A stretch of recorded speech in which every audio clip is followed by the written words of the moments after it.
He got promoted, but still benched? What's Stefanski really hiding from us? The Browns locker room is ready to explode. The Cleveland Browns just made it official. Shedeur Sanders is now the QB2.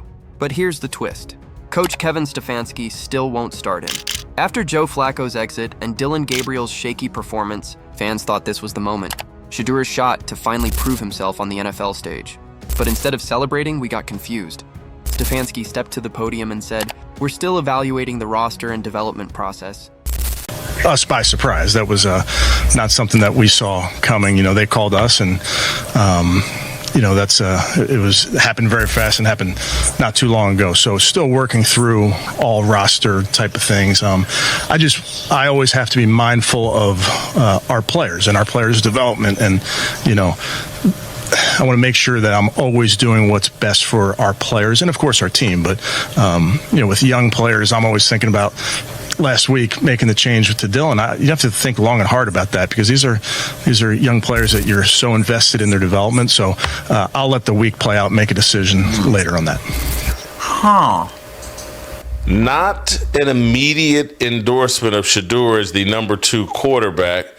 Bailey Zappi, I believe, is on the practice squad and would have to be elevated to the... Insiders say the locker room split. Some players want Sanders under center. They've seen the flashes in practice. Others think Stefanski is holding him back to save his own job. And just when it couldn't get messier, Shedeur's mom posted on Instagram has always been one cryptic sentence that sent the internet into meltdown. Browns fans are fuming. Sports analysts are tearing into the coaching staff. And the Bengals? Reportedly watching closely. Because if this relationship blows up, they're ready to swoop in. It's deja vu for Cleveland. A young QB with star potential, sitting on the bench while the team collapses around him. And the crazy part? Everyone's afraid to say what's really going on. Is this about development or control? Is Shedeur being protected or silenced? And how long before primetime himself, Deion Sanders, steps in to defend his son again? This isn't just another football story. This is politics, ego, and pressure colliding inside one of the most chaotic franchises in the league.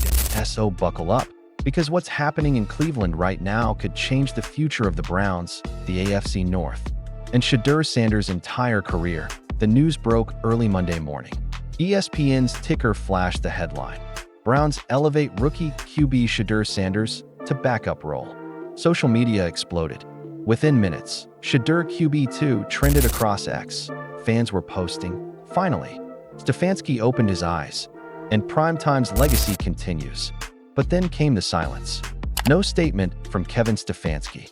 No press release from the Browns PR team. No highlight reel posted by the official account. Nothing. It was almost like the team didn't want anyone to notice. Inside the building, it was chaos, according to Mary Kay Cabot, one of Cleveland's top insiders. The move wasn't a coaching decision. It was an ownership push. Jimmy Haslam reportedly told the staff, "If we're keeping him on the roster, he better start getting real reps." Stefanski reluctantly agreed, promoting Shedeur to QB2, but privately told assistants he wasn't ready to play. That right there lit the fuse. One anonymous veteran told The Athletic, "You can't have a backup you don't trust. Either play the kid or cut him." And yet, Stefanski didn't budge. He's protecting the status quo, sticking with Dillon Gabriel for spot snaps, while Shedeur runs scout team drills like a practice dummy. Meanwhile, the Sanders camp is fuming. Deion's camp insiders, through Colorado reporters, claim that Deion is deeply disappointed in how the Browns are handling his son. Not because Shedeur isn't starting yet, but because, quote, "they're playing politics instead of football." You could feel that tension in Shedeur's latest interview. When asked about his role, he smirked and said, "I'm just here to compete. That's all I can control." No frustration in his tone, just confidence. That's classic prime DNA. But in the NFL, confidence only gets you so far when coaches are fighting for job security. And here's the brutal truth. Stefanski's seat is scorching hot. The Browns are 1-4. The offense ranks bottom 5. And Joe Flacco's struggles haven't helped the S. Oh, what does Stefanski do? He stalls. Because once Shedeur steps on that field, there's no going back. If he performs, Stefanski looks foolish for waiting. If he fails, the headlines write themselves. Stefanski ruins Deion Sanders' son. That's not just a coaching call. That's a career gamble. And this is where things turn. Political, multiple reports suggest that members of Cleveland's front office see Shedeur not as a quarterback, but as a brand, a marketing piece. One source told Cleveland.com, they know Shedeur brings eyes, jerseys, and clicks, but that's not the same as bringing wins. The locker room is split right down the middle. Some players, especially the younger ones, have rallied around Shedeur. They love his swagger, his energy, and the way he commands attention even without playing. Others, they think the hype's a distraction, but here's the thing no one's saying out loud. Shedeur's work ethic is undeniable. He's first in, last out. He studies tape like he's already the starter. Analysts on local radio have admitted he's not just some influencer in pads. This kid actually loves the grind. Yet Stefanski keeps dancing around the truth. At his latest press conference, a reporter asked if Shedeur was close to seeing game time. His reply? We're focused on developing all our guys. Right now, Dylan gives us the best chance to execute the game plan. Translation, I'm not ready to take that risk. But here's the problem. Every week he waits, that risk grows. Because outside Cleveland, teams are circling. The Bengals, yes, division rivals, have quietly inquired about Shedeur's status. Sources close to CBS Sports say, if the Browns make him available, Cincinnati will be first in line. And that rumor alone has Browns fans terrified. Imagine watching Shedeur Sanders suit up for Joe Burrow's team. The same kid your franchise couldn't develop, thriving one state away. Classic Cleveland tragedy. But there's something else brewing beneath the surface. A narrative that could explode if the Browns lose again next week. It started as whispers. Players talking in corners of the locker room. Staff members lowering their voices when Shedeur's name came up. Then one conversation, supposedly between a position coach and a veteran linebacker, leaked to a Cleveland sports blog. And the quote that broke the internet was simple but brutal. They're scared of what happens if the kid actually wins. That line spread like wildfire across social media. It wasn't about Shedeur's readiness anymore. It was about fear. Fear that he'd show up the coaching staff. Fear that he'd make the veterans look lazy. Fear that he'd prove the Browns have been wrong this entire time. Insiders say that ever since Shedeur was promoted to QB2, team energy shifted. Some players started taking extra reps with him after practice. The young wideouts, especially Amari Cooper's understudy Cedric Tillman, reportedly love his leadership. One anonymous player told Cleveland.com, he's got that presence, man. When he steps in the huddle, everyone listens. He's not afraid to call people out, rookie or not. But not everyone's on board. One veteran lineman was quoted saying, he's got to earn it. We're not handing the keys to someone with followers instead of snaps. And that's the ugly reality. Shedeur's fame is both his biggest asset and his biggest burden. Because when your dad is Deion Sanders, every step you take is under a microscope. Even worse, the media's divided too. ESPN's Ryan Clark called Stefanski's decision cowardly, saying, if you're going to draft the man, then play the man. Don't hide behind development talk. Meanwhile, Colin Cowherd took the opposite stance, claiming, Shedeur isn't ready. This isn't Boulder anymore. This is the NFL jungle. That clash of narratives has turned the Browns' season into a soap opera, but things hit a boiling point after Sunday's loss to the Steelers. Cameras caught Stefanski and his QB coach in a heated argument on the sideline, and eagle-eyed fans swear they saw one word on the coach's lips, Shedeur. Within hours, a report from The Athletic confirmed that the staff is split on what to do next. Half the offensive room wants to give Sanders a shot. The other half thinks it'll blow up the season. And then came the Instagram story. Late that night, Shedeur posted a black screen with one line. You can't hold light back forever. No emojis. No hashtags. Just that. In less than an hour, it racked up over 600,000 likes and thousands of comments. Deion liked it. So did Jamar Chase. Even Odell Beckham Jr. dropped a emoji. The internet exploded. Fans called for a hashtag Free Shedeur campaign. ESPN debated it live on Get Up. And Mary Kay Cabot reported that the Browns front office held an emergency meeting the next morning to address the optics of the situation behind closed doors. Stefanski reportedly told ownership, I can't play him yet. The system's too complex. To which a team executive fired back.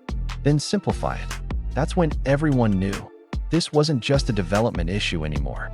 This was about control, image, and power, word around the league is that the Bengals, Raiders, and even the Commanders have contacted Cleveland about Sanders' availability.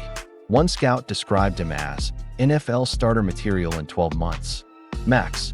And while Stefanski continues to deflect questions, Shedeur is quietly preparing like his moment is coming, because it just might that if the Browns lose their next 2 games. Multiple reports claim ownership could force Stefanski's hand, meaning Sanders could debut before Thanksgiving. Asterisk it started as a rumor, a single tweet from NFL insider Jordan Schultz. Hearing Cincinnati has quietly inquired about Shedeur Sanders. Backup situation remains fluid after Flacco trade. Keep an eye on this. Within minutes, Shedeur to the Bengals was trending #1 on X, that what seemed like wild speculation quickly turned into a very real story.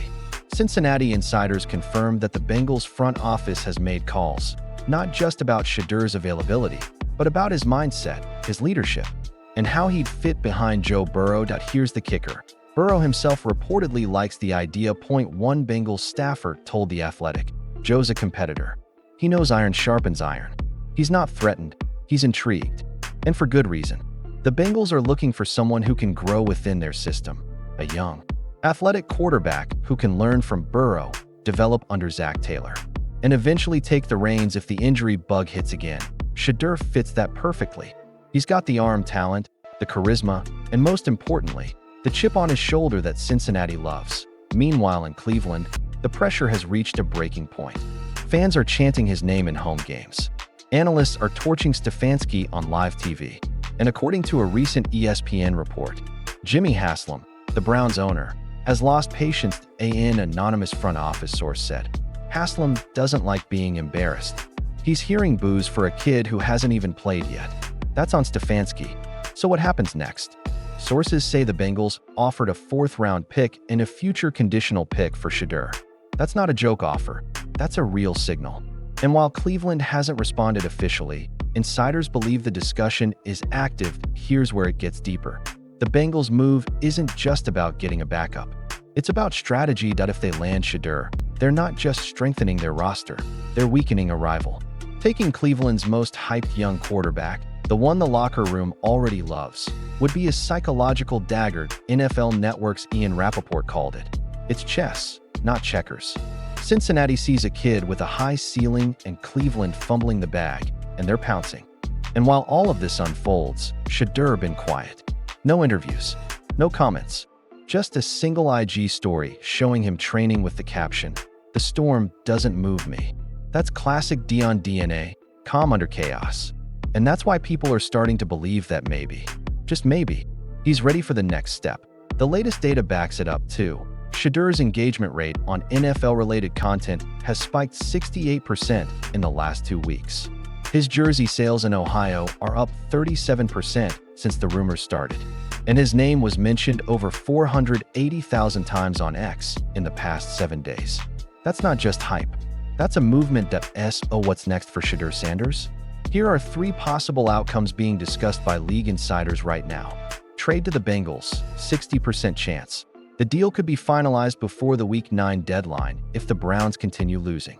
Cincinnati sees him as a long-term investment. Forced promotion in Cleveland, 30% chance, if Watson's recovery stalls or Flacco struggles. Haslam could override Stefanski and demand Shedeur start. Hold and develop, 10% chance, least likely. But Cleveland could dig in and refuse to trade, keeping Shedeur as a long-term project. But no matter which path unfolds, one thing is certain. Shedeur Sanders has already won something most rookies never get. Control of the narrative. He's turned doubt into debate. He's made every headline about his potential, not his mistakes. And as one anonymous scout said perfectly, you can't coach poise like that. The kid's built for Sunday. If the Bengals pull this off, it might be remembered as the trade that changed the AFC North forever. And if they don't, the Browns might end up regretting that hesitation for the next decade. Because if Shedeur Sanders ever steps onto an NFL field with real weapons and real coaching, everybody who doubted him will wish they hadn't.